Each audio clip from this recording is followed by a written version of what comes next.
لا يكلف الله نفسا إلا وسعها، لها ما كسبت وعليها ما اكتسبت. ربنا لا تؤاخذنا إن نسينا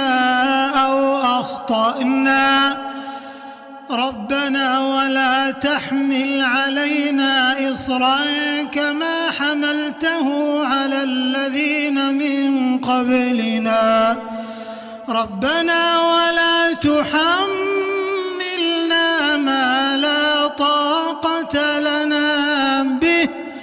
واعف عنا